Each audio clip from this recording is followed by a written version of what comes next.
Magsuswimming nga kami ni Madam kaya nakapangmadiinan kami. Syempre mare, hindi ako magpapakabog. Magsasarap-sarapan pa rin ako kahit puro ako kukurikapu.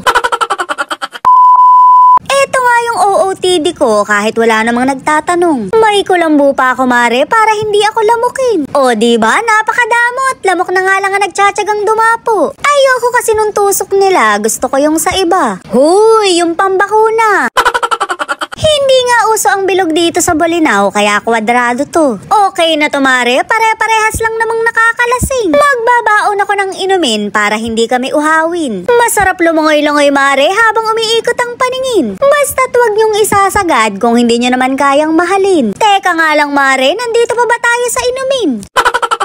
Nagpangmadiinan nga ako ng damit dahil nasilip ko yung outfit ni Madam. Yung may-ari ng resort, nakita ko yung sinampay. Mabuti na lang talaga at palagi akong handa. May patupis akong dala kahit puro tupis chicken naman ang tinitira. Magpapayami pa rin ako kahit malapad ang katawan ko.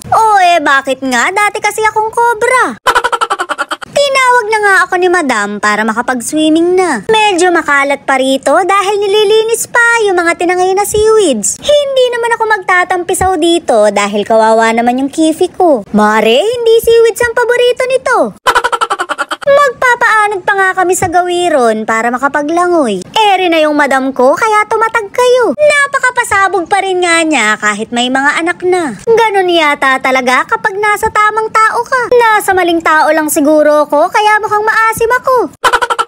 Siyempre hindi tayo magpapakabog kahit kaedad ko na yung mga anak niya. Baka naman po may single pa, pakilala nyo na. Hindi naman ako gastadora pero lasinggera. Parang ibig ko nang palitan yung may hawak ng video para gumanda rin ako. Hindi naman niya to mapapanood dahil nakablock siya sa page ko. Stay lang muna siya dun mare hanggang mawala yung inis ko.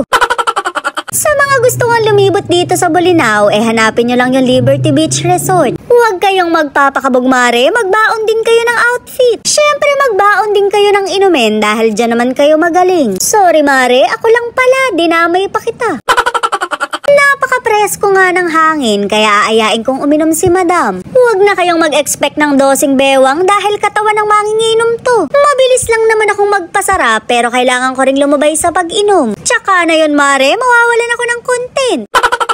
Tuwang-tuwa nga yung Madam ko dahil pinayagan siyang uminom. Sana all mare, may supportive na asawa. Supportive din naman yung sa akin pero hindi ko pa asawa. Hindi pa kasi kami kasal kaya housemate lang kami sa bahay ni kuya. Hindi para namang tubig lang. Ay, pag nalasing ka dyan, Madam, parang tubig lang. Parang sabi mo na lang, ay, parang nahihilo ko, girl.